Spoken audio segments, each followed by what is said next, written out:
continuación vamos a escuchar la conferencia magistral del doctor Víctor Kerber, quien nos va a hablar de las analogías que existen entre el antiguo pensamiento mesoamericano y el antiguo pensamiento japonés.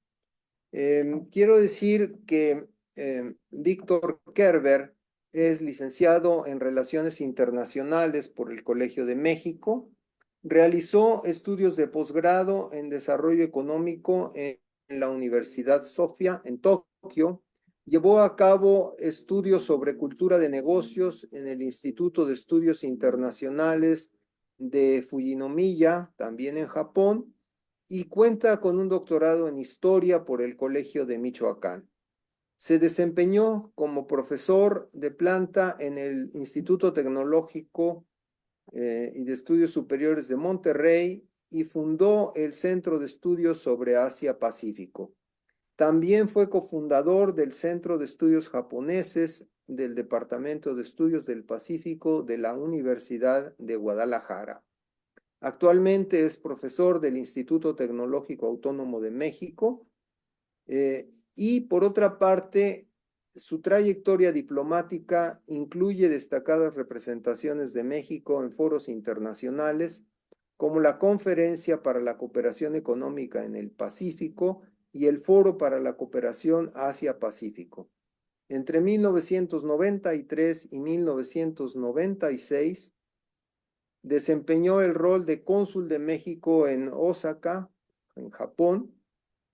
Durante su labor como coordinador de asuntos internacionales de la jefatura del gobierno de la Ciudad de México de 2006 a 2013, bajo la gestión de Marcelo Ebrard, consolidó su experiencia en la esfera gubernamental. Su relevancia como asesor en temas relacionados con el Pacífico Asiático se ha mantenido a lo largo de los años. Ha colaborado como corresponsal y articulista de medios nacionales y es autor de diversas publicaciones sobre la historia de Japón, sobre Japón-México, sobre la cuenca del Pacífico. En 1984 fue invitado por el Ministerio de Asuntos Exteriores del país asiático al programa para jóvenes líderes latinoamericanos, ocasión en la que fue recibido por el hoy ex emperador Akihito. En reconocimiento a su excelencia académica, recibió el premio Berta Ulloa en investigación sobre historia diplomática en México, otorgado por el Instituto de Estudios Históricos de la Revolución Mexicana en 2016. Este reconocimiento se fundamentó en su investigación sobre la presencia y el papel de los japoneses en México durante la Revolución Mexicana. Muchísimas gracias al doctor Víctor Kerber por participar con nosotros, tanto en esta conferencia magistral como posteriormente en la sesión que ya les comentaba a ustedes. Tiene la palabra Víctor. Muchas gracias. Muchísimas gracias. ¿Escucha? ¿Escucha? Sí. Correcto. Le voy a pedir aquí al personal, quizá Carmen, que ponga la proyección que mandé. Desde luego le agradezco mucho al doctor Carlos Maya, a la doctora Alicia Girón, la atención, la amabilidad que han tenido hacia mi persona al invitarme a abrir este curso, que honestamente lo veo muy interesante porque abarca distintas modalidades de esto que llevó a Japón a ser lo que es país moderno, sí, pero con singularidades y con tradiciones que todavía se conservan. He titulado mi presentación para esta mañana como analogía entre la cosmovisión prehispánica en Mesoamérica y el pensamiento japonés tradicional, porque considero que existen algunos elementos que a lo largo del tiempo que llevo yo estudiando a Japón, también me han llevado a pensar que en las culturas prehispánicas, en Mesoamérica, el altiplano mexicano, existían algunos elementos similares. Y quiero fundamentar esto. Es probable, desde luego, que en tiempos muy antiguos, antes incluso de que Cristóbal Colón viera la luz del Nuevo Mundo, hubiera contactos entre las civilizaciones de los 5 continentes. Existe, por ejemplo, la fantástica leyenda de los vikingos que cruzaron por Groenlandia hacia Terranova y la de los polinesios en la isla de Pascua en Chile. Y así mismo existe la teoría de que la civilización olmeca pudo provenir del Nilo africano, aunque la recién desaparecida arqueóloga Anne Cyphers se haya encargado de echar por tierra esta versión. Pasamos a la primera imagen. El profesor Paul Shaw, que es un investigador de la Universidad Estatal de Iowa, dejó entrever la posibilidad de que ciertas expediciones sinoasiáticas pudieran haber arribado a Mesoamérica, dadas las condiciones artísticas en los tallados del jade y la obsidiana. Las caritas sonrientes de la cultura totonaca, con los ojitos oblicuos que vimos en la imagen anterior, pues apenas sí dejan lugar a dudas de que algo de asiáticos pudo haber en nuestros antepasados prehispánicos. Obviamente está fuera de mi alcance comprobar al 100% que en efecto hubo contactos históricos entre asiáticos y mexicanos antiguos, pero lo que sí resulta asombroso es la coincidencia en las concepciones ontológicas acerca del ser y su acontecimiento, y entre las civilizaciones antiguas de Mesoamérica y las máximas corrientes del pensamiento ancestral en la India, en China y Japón.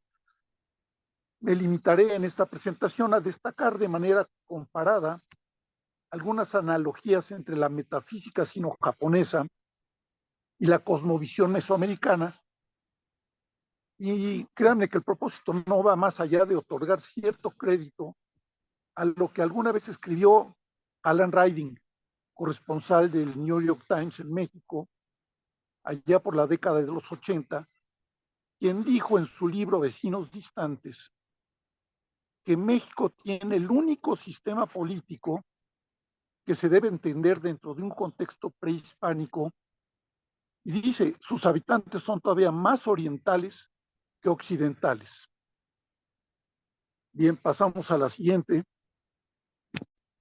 El maestro Miguel León Portilla se preguntó alguna vez si acaso existió un saber filosófico entre los nahuas, en tanto que fueron estos los herederos de un bagaje histórico que dio inicio con la cultura olmeca.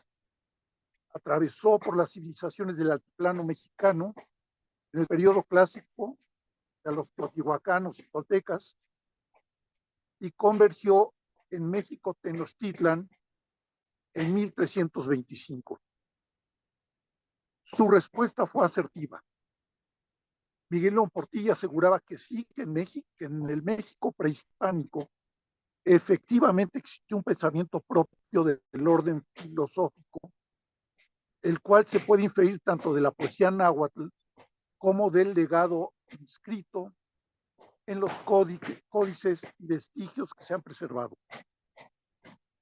Tenemos el caso, por ejemplo, del arqueólogo Justino Fernández, quien descubrió ya la representación de una cosmogonía contenida en el monolito de la diosa Coatlicue, cuya imagen vemos, donde lo creado se expresa como resultado de la lucha eterna entre dos fuerzas contrapuestas. Así también Lorette de Séjourné, una antropóloga francesa, se refirió a lo que ella llamó la doctrina quetzalcoatliana, en alusión al culto extendido por el altiplano de un ser mítico llamado Totiltzin Quetzalcóatl. quien llegó de la nada, presumiblemente llegó del pueblo de Tepoztlán, desde donde estoy transmitiendo en este momento, por cierto, predicó entre los mortales y luego retornó a la infinitud del universo en las costas de Veracruz, en la forma de la estrella de la mañana, o sea, de Venus. Así dice el mito. He de destacar aquí por lo menos dos ideas relevantes para los propósitos de esta exposición. La primera, la noción de que todo en el tiempo y el espacio prehispánicos se encontraba en eterna mutación, es decir, en eterno y constante movimiento denominado en náhuatl Oyin. La segunda es la noción de que ese movimiento constante y eterno sigue un encadenamiento cíclico que equivaldría al círculo de Dharma en la tradición indobudista. El universo, por consiguiente, se mueve, pero se mueve por la contraposición de dos fuerzas opuestas que en el ancestral libro de las mutaciones de China, el I Ching, se denominan yin y yang. Y aquí en la imagen de la diosa Coatlicue podemos ver ya esta noción de que hay dos fuerzas que están contraponiéndose. Si podemos pasar a la siguiente imagen, es la piedra del sol o el calendario azteca. Este es quizá el monumento que mejor engloba ese concepto abstracto de la totalidad que los chinos y japoneses denominaban Tao. En el centro de la piedra se encuentra plasmado el sol en movimiento, el Nahui o Yin. Desde ahí parten los cuatro rumbos del universo. Además, Nahui o Yin representa el punto exacto de encuentro entre el cielo y la tierra, que los hijos del sol, o es decir, los nahuas, se sentían obligados a preservar a través de ofrendas de corazones humanos. El llamado quinto sol correspondería a la era actual de la creación, que ha sido precedida por cuatro eras: la del agua, la tierra, fuego y aire. Como las eras anteriores, la era de Nahui o Yin, con toda seguridad, habrá de perecer. Ese final también lo predecían los mayas, como ya sabemos, y por alguna razón los mayistas creían que el año destinado al hecatombe sería 2012, que como sabemos no fue así. Lo que me importa destacar es que las ideas de movimiento cíclico y cambio permanente se encuentran comprendidas tanto en la sabiduría acumulada de los pueblos originarios de Mesoamérica como en el I Ching chino.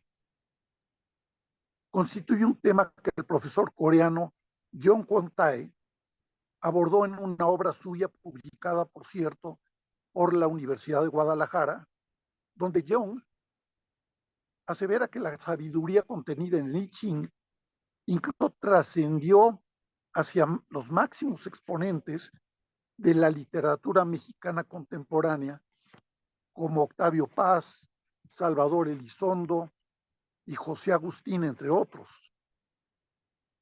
En el caso mesoamericano, a ese mismo cúmulo de sabiduría, Miguel León Portilla lo refiere como la toltequidad o toltecayotl. Las combinaciones de tierra y cielo, femenino y masculino, energía receptiva y energía creativa, yin y yang, dan lugar a 8 trigramas que corresponden en el I Ching a las mutaciones básicas del universo. Así pues, cuando el cielo se desborda sobre la tierra en forma de lluvia, emerge el agua. Cuando el cielo da paso al sol incandescente, surge el fuego. Cuando la tierra predomina, sopla el viento y brota el alimento. Y cuando el cielo, la tierra, el agua y el fuego se encuentran en perfecto estado de equilibrio, aparece la montaña y se aquieta el lago. Cada elemento determina un punto cardinal Del I Ching se derivan enseñanzas aplicables a la meditación, a la adivinación, a la calendarización y a la medicina también. Pero para asombro nuestro, su uso y simbología corresponden exactamente a los mismos rumbos que se trazaron en la Piedra del Sol o calendario azteca que aquí estamos viendo. Pasamos a la siguiente imagen, por favor. Hay otro aspecto también interesante. Para la cosmovisión mesoamericana existía un supramundo y un inframundo, y en medio de ambos se encontraba el mundo humano. A este mundo humano le correspondía actuar como regulador, o mejor dicho, como armonizador del universo. El supramundo era el cielo con su sol, su luna, sus constelaciones. El cielo fue tan meticulosamente estudiado por los mayas y los olmecas que los científicos contemporáneos inclusive han reconocido que las aportaciones de estos al conocimiento astronómico resultan invaluables. El inframundo, el Mictlán, captó la atención sobre todo de los mexicas, la última de las tribus nahuas que arribó a la meseta de la náhuac. Correspondía a los sacerdotes, los tlalmacaxtles, interpretar las señales que transmitían las divinidades de uno y otro mundo, y para eso se preparaban en la escuela, en el Calmecac. Así pues, los huracanes, los terremotos, las inundaciones y sequías constituían expresiones del enojo divino que solo podía apaciguarse con sangre, preferentemente sangre humana. En Teotihuacán, al noreste de la Ciudad de México, se erige majestuosa la pirámide del Sol y a pocos metros se encuentra la pirámide de la Luna. La calzada de los muertos, el Micaotl, las divide, lo cual es seccionada por un magno cuadrante en el que se honra a Quetzalcóatl, la serpiente con plumas. Cada figura de la serpiente emplumada va acompañada de la divinidad de la lluvia, en el caso de Tlaloc, y así también hay vestigios de adoratorios a otras deidades.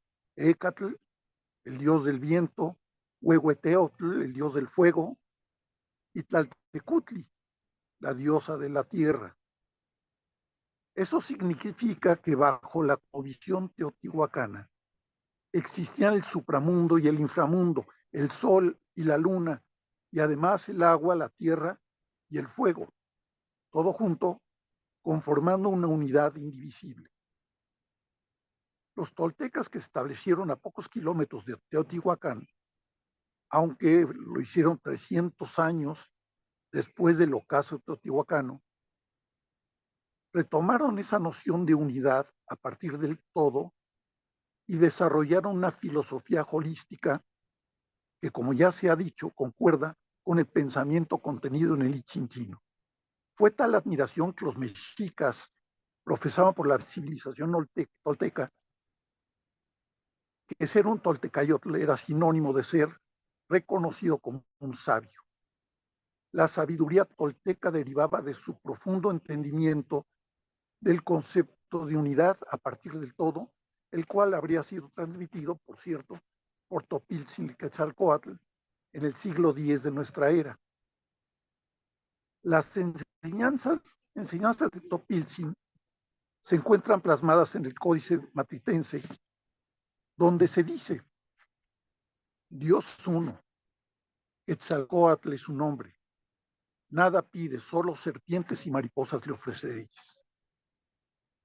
6 siglos después, los misioneros católicos cambiaron ese concepto por el deísmo cristiano, que colocaba a Dios como el creador único e indiscutible de todo, no como uno en todo. El ya referido profesor Young ha advertido que los antiguos chinos escribieron el I Ching prácticamente persiguiendo el mismo fin que los mesoamericanos. Los chinos de la antigüedad también querían armonizar la relación entre el cielo, la tierra y los hombres. Para el pueblo mexica, Ometeotl, el dios de la dualidad, equivalente al Tao chino o a Atum en la mitología egipcia, constituía, Ometeotl, el gran sostén del universo, el que lo contenía todo. Solo él estaba en pie por sí mismo y se formaba de una carga de energía femenina denominada Omecihuatl, el yin, y una carga de energía masculina denominada Ometecutli, el yang. La una no podía comprenderse sin la otra, como la noche no se puede comprender sin el día, ni el arriba sin el abajo, ni la mujer sin el hombre. Pasemos a otra imagen. La representación del movimiento a partir de dos opuestos. Este es Teotihuacán, la distribución Teotihuacán, pero podemos pasar a la que sigue. Es decir, la representación del movimiento a partir de dos opuestos que se complementan también se encuentra plasmada en la simbolización de Quetzalcóatl como la fusión de la serpiente, que es un animal de tierra, con el ave, que es un animal del aire. En esta figura se puede ver ese orden dialéctico en una efigie encontrada, creo que es la siguiente imagen, si me hace favor. Efigie encontrada en el templo de Cuculcán, de Quetzalcóatl, en Chichén Itzá. Es la misma representación del dragón asiático que devora su cola. También la mítica águila que devora una serpiente posada sobre un nopal, que es nuestro símbolo de nación, constituye una transfiguración del orden dialéctico que rige al universo. Y si vamos al estado de Oaxaca, marco de la civilización mixteco-zapoteca, asimismo encontraremos el concepto de unidad a partir de dos opuestos, a través de una cadena de grecas interminables, en la que una genera dos, dos genera tres, y así sucesivamente. Así es como se representa el movimiento de la naturaleza entre los moradores de Mitla y Monte Albán. A ese fenómeno, los mexicas lo llamaban Oyin Yolitztli, o sea, la naturaleza en movimiento. Siguiente imagen, por favor. Si ya de por sí la noción de unidad universal, es decir, el uno, era suficientemente poderosa, los mayas concibieron un concepto aún más avanzado y profundo, el cero, es decir, la representación gráfica de la nada. Al igual que otros pueblos mesoamericanos, los mayas creían en el supramundo, el inframundo y la armonización de ambos en uno. Fueron extraordinarios observadores del cielo. Desarrollaron un calendario de 365 días y elaboraron un sistema numérico que les permitía calcular prácticamente todo. De manera que el haber logrado sintetizar la inexistencia, el vacío, la nada, lo absoluto en su infinitud, constituye una prueba de la gran capacidad de abstracción que tenían los mayas. Y es propio de una civilización superdotada. El cero maya equivalía al sunyata de los hindúes y de los budistas en el radio cultural indostánico. En el Génesis del Popol Vuh, el libro sagrado de los mayas, se advierte, por cierto, esa equivalencia con el concepto de sunyata, donde se dice, todo estaba en suspenso, en calma, en sosiego, silencioso. Así estaba todo lo que hay en el cielo. Solo el cielo existía. La totalidad universal constituye un concepto tan insondable que se aprende, o más bien se aprende con H intermedia, ya sea por la vía del despertar espiritual o bien por la vía de la percepción intuitiva y no necesariamente a través del raciocinio. Todo hace suponer que ese estado mental que los budistas describen como iluminación, el satori en japonés, constituyó una práctica bastante generalizada entre los mayas, los toltecas y los nahuas. ¿O de qué otro modo se podría interpretar la poesía de Flor y Canto, Inxochitl, del iluminado rey texcocano, Netzahualcoyotl? El Mictlán se encuentra conformado por un umbral de no seres, cuyos cráneos se preservaban porque después de todo, ellos seguían siendo. De aquí partía el culto a la muerte que los mexicanos de ahora seguimos celebrando cada 2 de noviembre. Para nosotros puede resultar fascinante ver a nuestros muertos como no seres, que aún siguen siendo. Una paradoja difícil para el entendimiento cartesiano occidental, mas no para el poder de la intuición.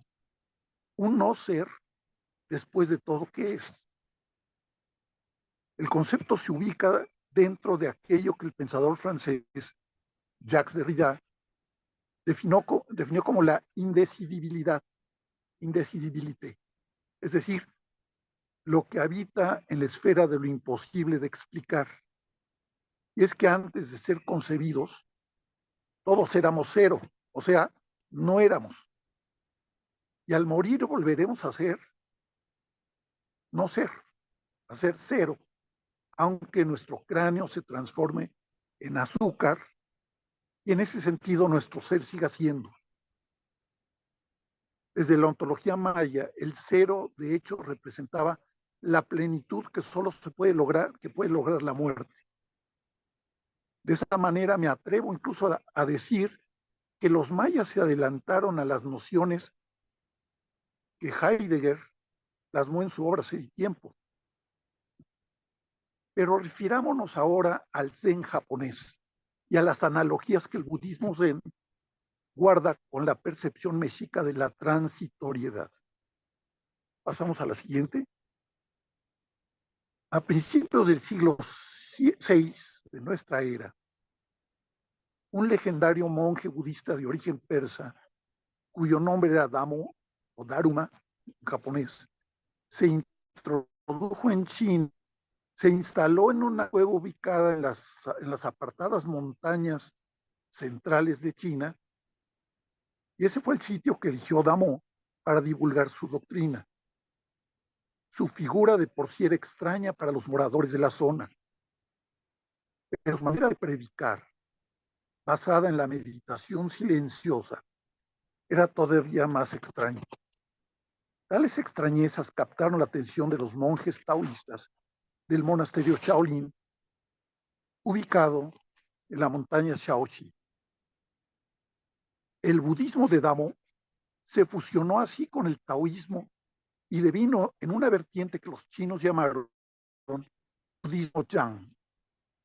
El budismo Chan conservó principios búdicos tales como el círculo del Dharma, el desapego de lo corpóreo, el cultivo del silencio y la noción del vacío, el sunyata que hemos referido, e incorporó del Tao los principios de naturalidad, espontaneidad, energía vital basada en la relación dialéctica de yin y yang, y la idea de que todo en el decurso de la vida es relativo.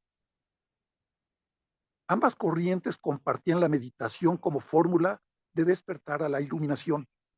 La gran revelación del budismo Chan, sin embargo, consistió en predicar que el despertar era un estado mental asequible para el común de la gente en instantes presentes y terrenales. En el año 607, que coincide con el apogeo de Teotihuacán, el príncipe Japón Shotoku, reputado en los anales históricos como un monarca erudito, culto y visionario, despachó una misión especial a China para traer las enseñanzas más prominentes de su cultura. Introdujo así el budismo Chan en Japón, y al mezclarse con las creencias locales englobadas en el Shinto, sobre todo con los valores estéticos del Shinto, produjo lo que hoy conocemos como Zen japonés, que más que un culto piadoso, es un modo de vivir que le ha impreso características específicas a la vida cotidiana de los japoneses a lo largo de toda su historia. Uno de los exponentes más notables del Zen japonés fue el maestro Eiji Dogen, que vivió en el siglo XIII. Su filosofía contiene aspectos notoriamente actuales, aunque me concentraré únicamente en dos de ellos que se encuentran correlacionados y que guardan paralelismos notables con la esencia del pensamiento mesoamericano. Primero, la concepción dogeniana del instante, shukan en japonés. Y segundo, la idea de que todas las cosas materiales trascienden.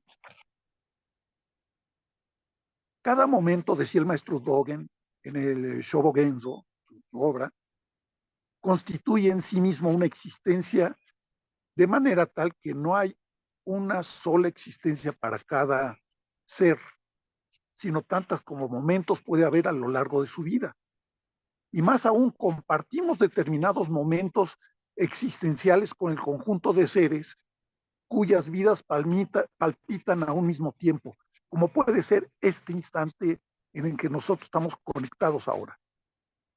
Dado que esos momentos son instantes fugaces, etéreos e inacibles, lo aconsejable es apartar la mente de todo lo que ocurrió u ocurrirá para concentrarnos en lo que está ocurriendo aquí y ahora.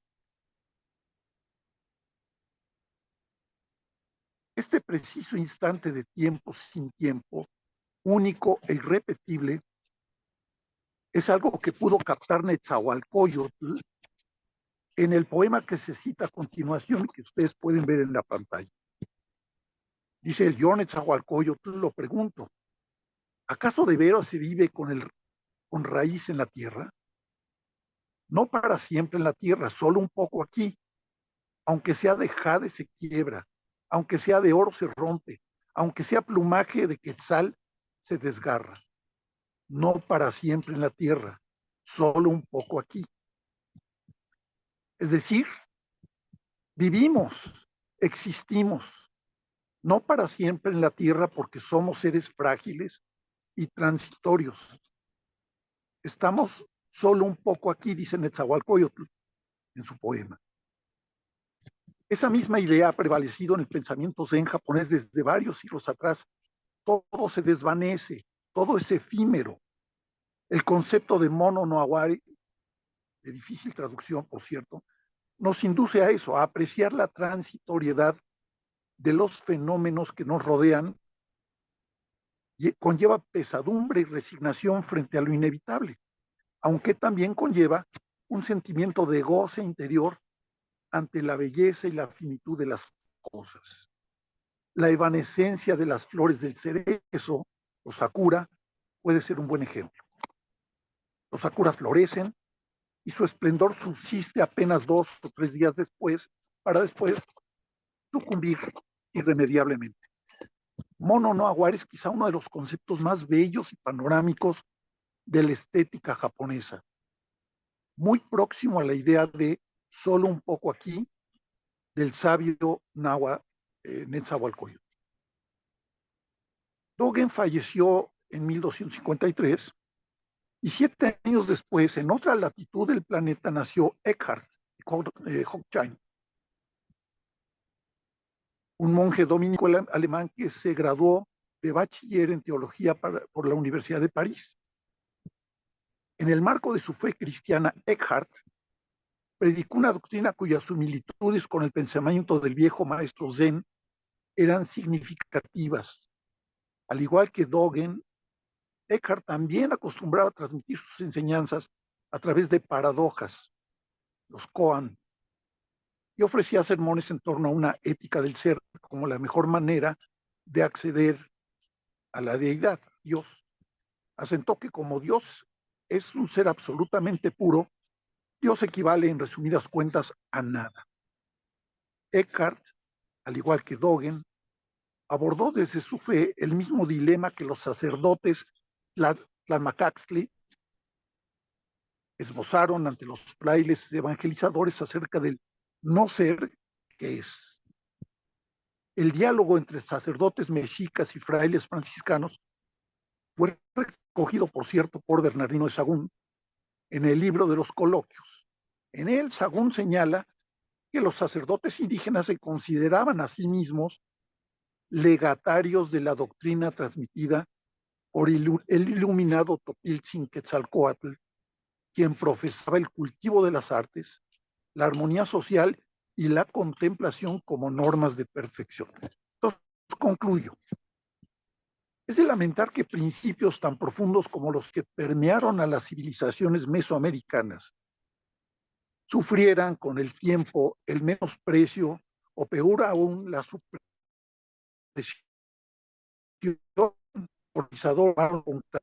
de los pueblos mesoamericanos.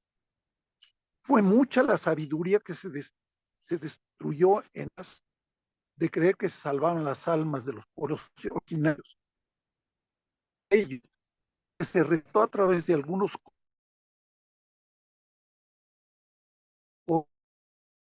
códices como el Fray Bernardino Sahagún contienen elementos suficientemente fuertes como pedir que sí existió un acervo filosófico entre los pobladores de Mesoamérica y que es perfectamente empatable con el pensamiento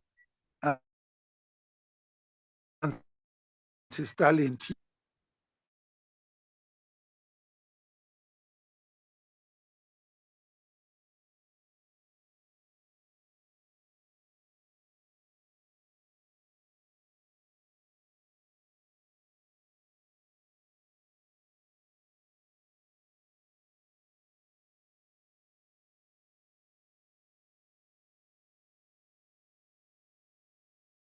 ¿No se escucha, Víctor?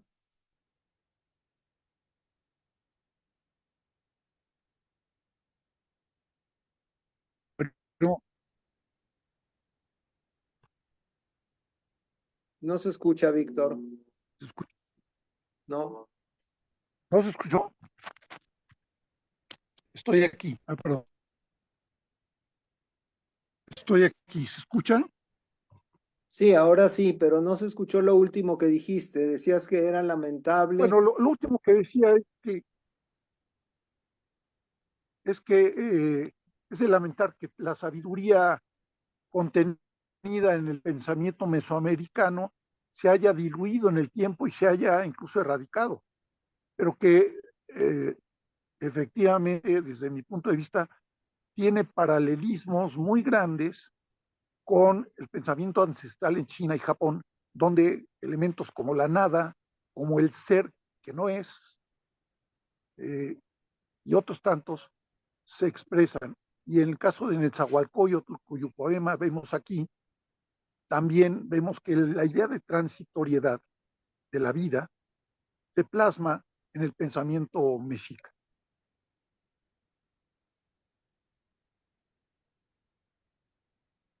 Sí, muy bien.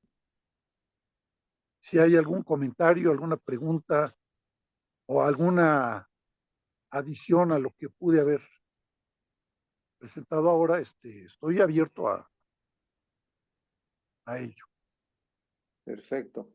Bueno, yo quisiera, en primer lugar, felicitarte y agradecerte tu brillante y erudita exposición. Em, yo quisiera contrastar las dos situaciones históricas y culturales.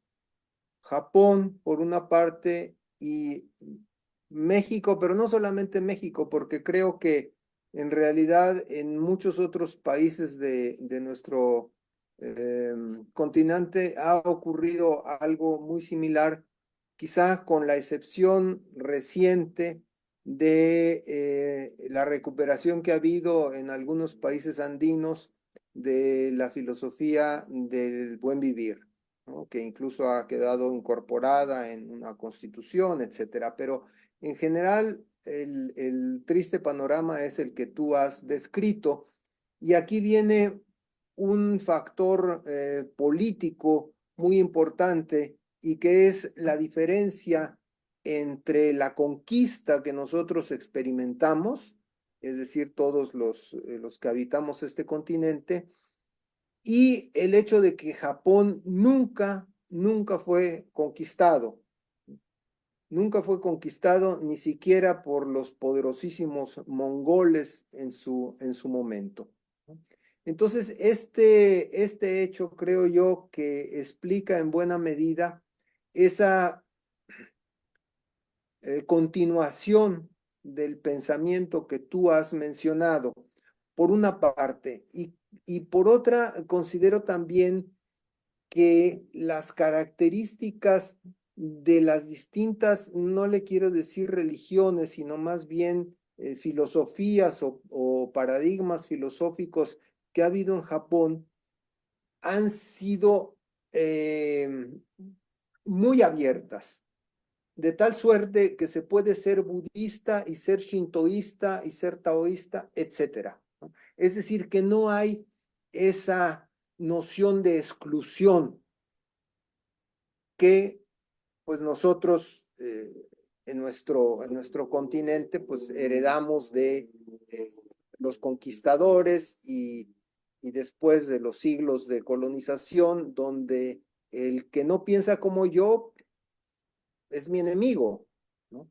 Y esto, sobre todo con la religión católica, ha sido pues una característica. No solamente con la religión católica, otras también, sobre todo las semíticas que han estado caracterizadas por la intolerancia muchas veces, con excepciones. Pienso, por ejemplo, en el Reino de Toledo, donde tranquilamente convivían cristianos, musulmanes y judíos.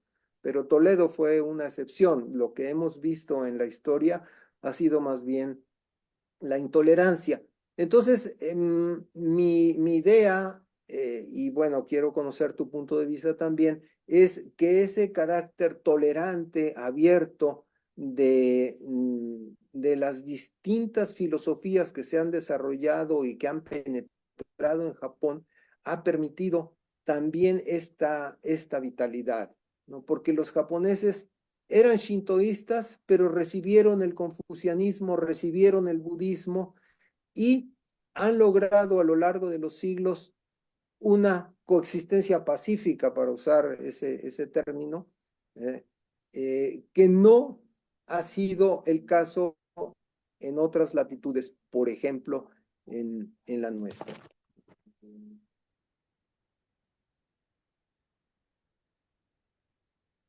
Sí, Carlos, muchas gracias. Eso es una cuestión admirable de los japoneses, de la cultura japonesa en general. ¿Se escucha? La capacidad de amalgamar, de integrar y de ensamblar incluso pensamientos de distintas fuentes.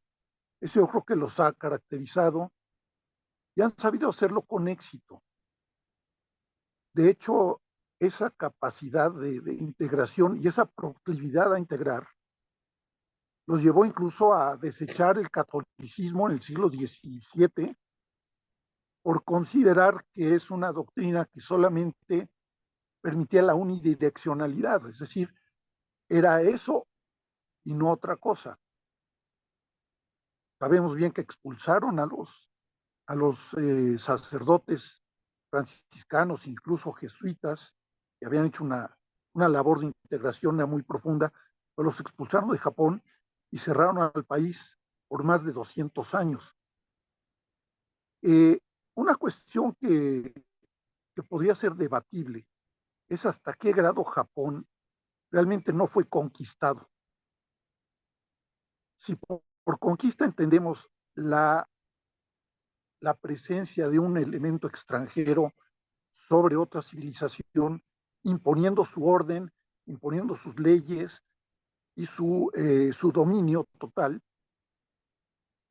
pues efectivamente eso no lo hemos encontrado en la historia de Japón en el pasado remoto, aunque lo que hizo Estados Unidos después de la Segunda Guerra Mundial, después de haber arrojado 2 bombas atómicas en las ciudades de Hiroshima y Nagasaki, es muy equivalente a lo que podría en otras latitudes equivaler a colonialismo.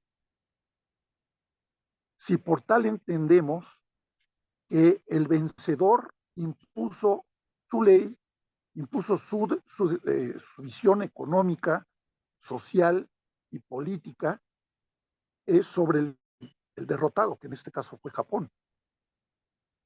Entonces aquí puede haber una controversia.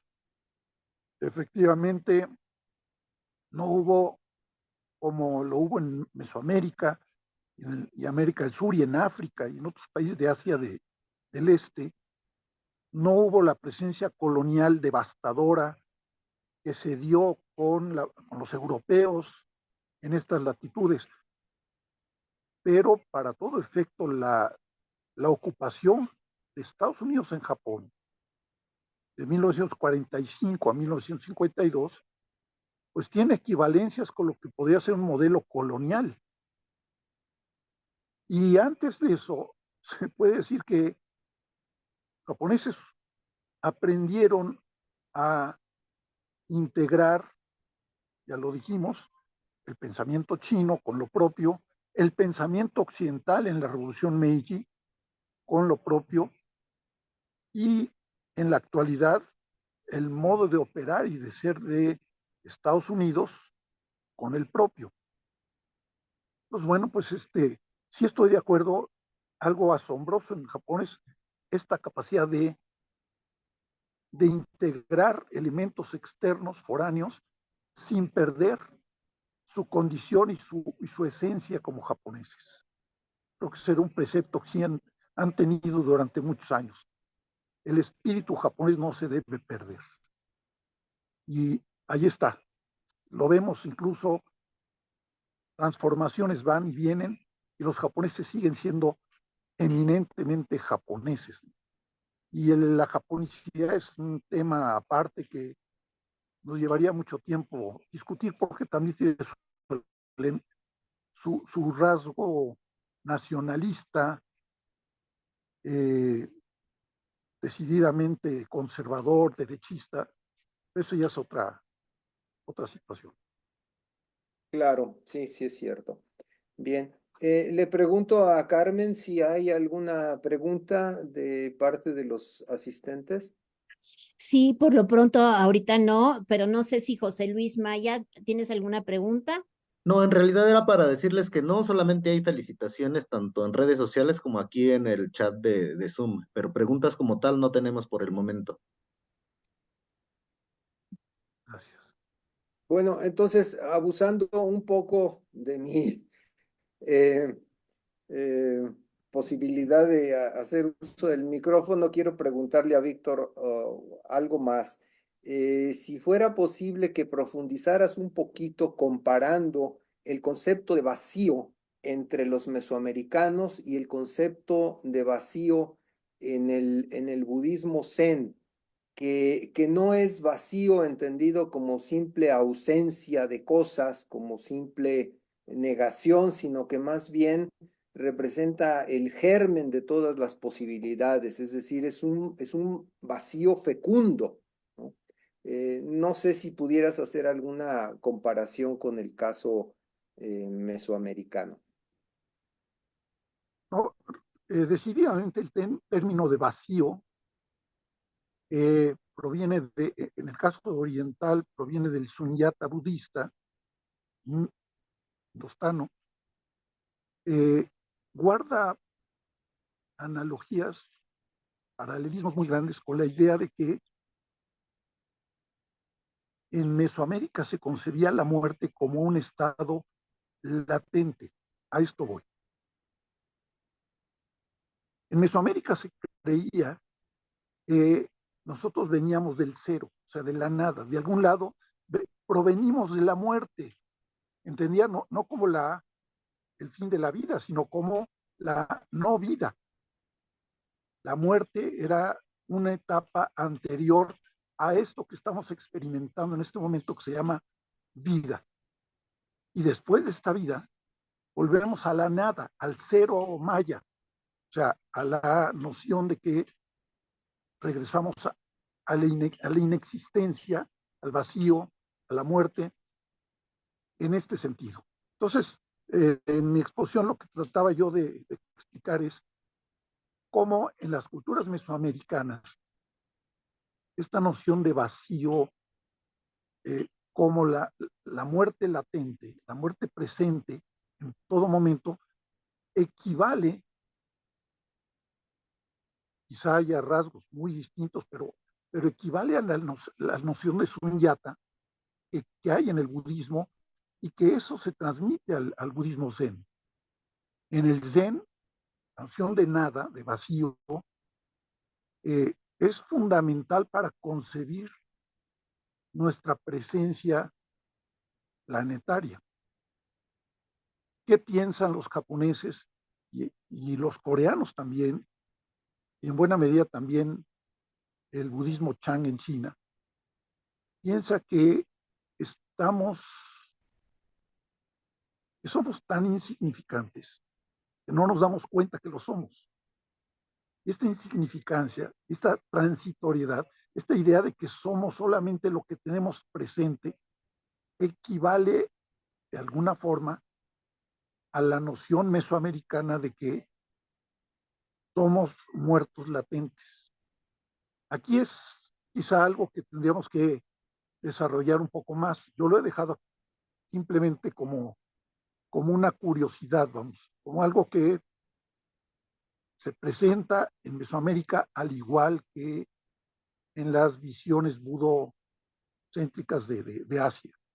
La noción de que somos insignificancias. Existimos, sí, pero existimos por instantes etéreos.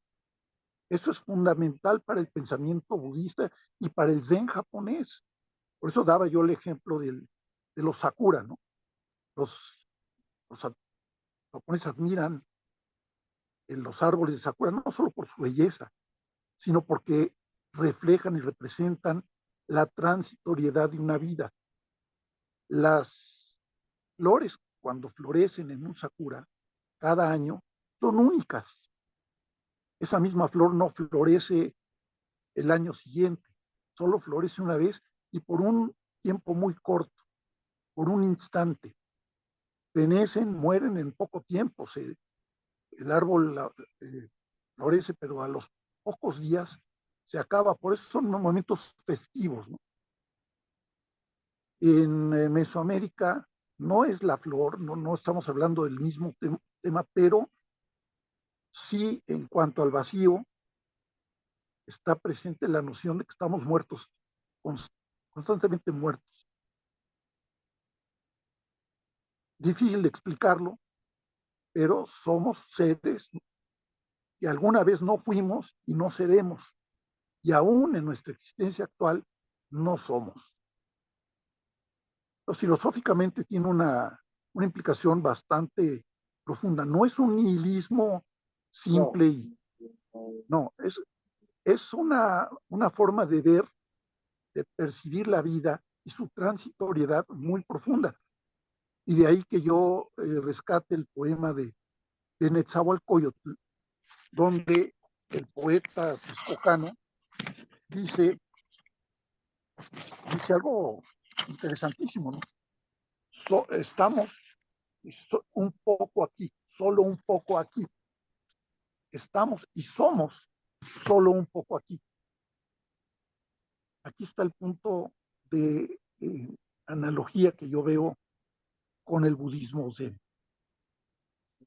Ahora que acabas de mencionar el tema de las flores, recuerdo que una vez oí al gran poeta tabasqueño Carlos Pellicer, que dijo, el pueblo mexicano tiene dos características, el culto a la muerte y el amor a las flores.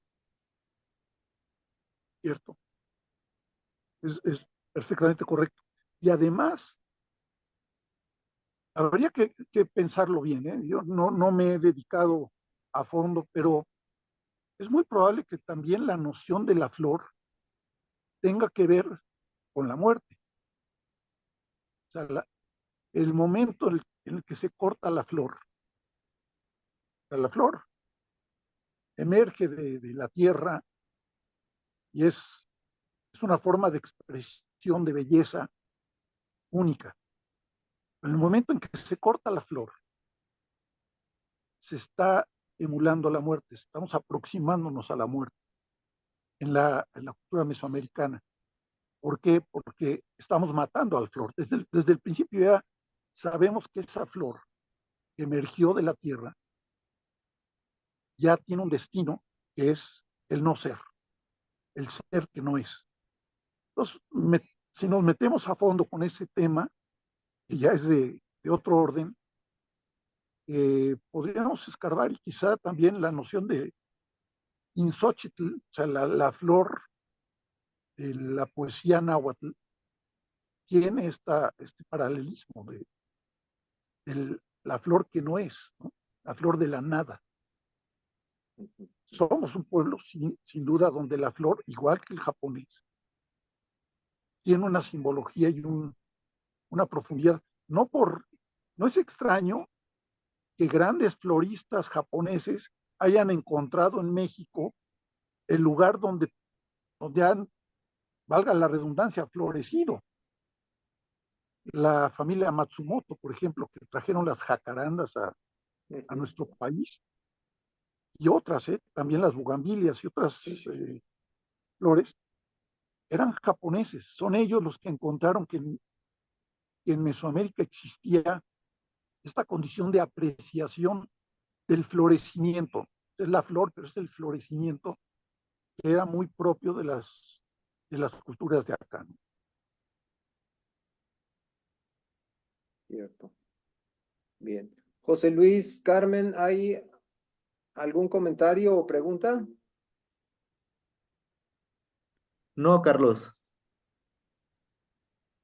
Muy bien. Ha sido, Alicia, me parece que ha sido muy interesante la comparación que ha hecho Víctor entre los símbolos de Japón y los mexicanos y cómo realmente, pues sí, esto que se cuestiona, ¿no? Yo creo que hay un concepto que tenemos que cuestionar porque que es el de la raza. O sea, definitivamente todos tenemos una mezcla, pues a partir de todas las migraciones que hubo desde previos al descubrimiento de Colón, ¿no? Lo que menciona esta leyenda de los vikingos que bueno, y que incluso en algún momento se decía que Quetzalcóatl también era parte de esa leyenda, ¿no? Entonces, y por el otro lado, bueno, los rasgos de gran parte de nuestra población, pues también tienen que ver con los rasgos asiáticos, ¿no? O toda la migración de la Polinesia, ¿no? Que viene de la Polinesia, pero también de Australia, Nueva Zelanda, sobre todo los maoris, pues tienen, podrían pasar muchos de ellos como parte de nuestro país, ¿no? Entonces, esto viéndolo ya desde una perspectiva histórica, pues ha sido muy interesante y bueno, pues darle las gracias al doctor Kerber por esta magnífica introducción al curso de, que vamos a tener en unos, ya en la semana que entra, ¿verdad? Y ya por mi parte, pues muchísimas gracias, doctor Kerber, por esta magnífica plática y bueno, pues gracias a nombre del Programa Universitario de Estudios sobre Asia y África. Y te paso el micrófono, Muchas Carlos. gracias. muy bien, pues igualmente solo me resta felicitar a Víctor y también invitar a todas las personas que nos han hecho el favor de acompañarnos a que continúen con nosotros a partir de la próxima semana. Los datos ya los conocen, Carmen se los proporcionó y pues me da mucho gusto de que haya personas interesadas en este país tan admirable, tan contrastante, tan contradictorio que es Japón, y sobre todo recordar también que nos interesamos por Japón, no solamente por lo que en sí representa, sino porque nos permite, nos proporciona una lente para vernos a nosotros mismos, como de manera magistral lo ha hecho el doctor Víctor Kerber. Muchas gracias. Muchísimas gracias, doctor Carlos Maya, doctora Girón, y creo que nos vamos a ver en otra sesión próximamente para hablar de un tema más japonés. No, pero excelente la comparación, ¿eh? Muchísimas gracias. Muchas gracias. ¿Mm? Gracias.